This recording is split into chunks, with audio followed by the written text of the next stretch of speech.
Guys, anytime you use the word should, I want you to pause.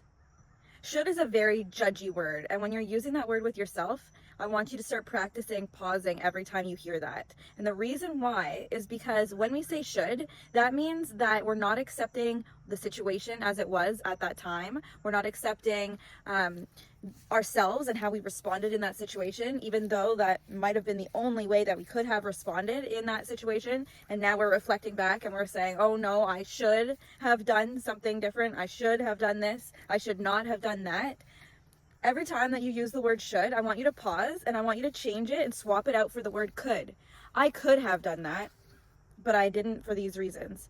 I could have not straightened my hair, and instead I could have made the mashed potatoes last night, but I decided to take some time for myself because it was a busy day and I wanted to take some time to pamper myself before we went out.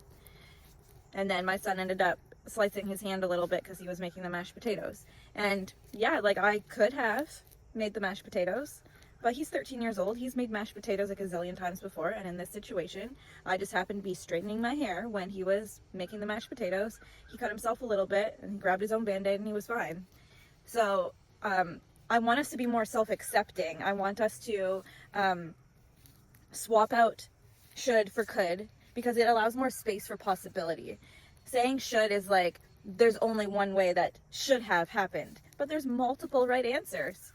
You know, like from the other perspective, well, maybe now he'll be more careful with the peeler. Maybe now, you know, he's gaining more skills, and him being able to take care of himself when he had a slice is really good, because when he grows up and he moves out, I'm not going to be there to help him with every cut that happens. And he was calm and collected, and you know, that shows growth, and people need to make mistakes in order to grow.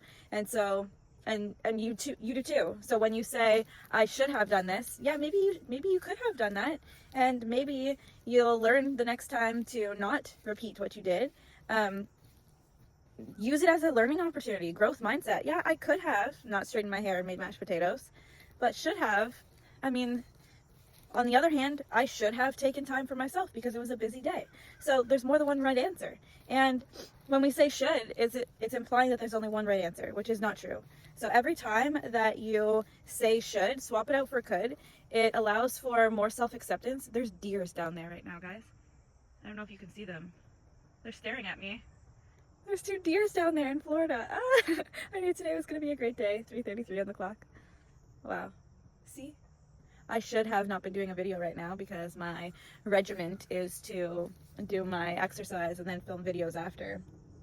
But man, if I did not do a video right now, when the thought dropped into my head and I need to share it with y'all, I would not have seen those beautiful deer down there.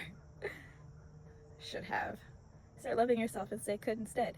In the comments below, I want you to write down one should statement that you've given yourself recently and swap it out for the could and see how that feels in your body. For me, it feels like self-love. For me, it feels like acceptance, and I love it, and I want to share it with you. You can regulate your nervous system too, and one of the best ways to do that is to lower down that self-judgment, that self-criticism, and instead open yourself up to the possibilities of there's multiple different ways of doing things, and we love ourselves regardless of our actions. We love ourselves unconditionally, just like God does.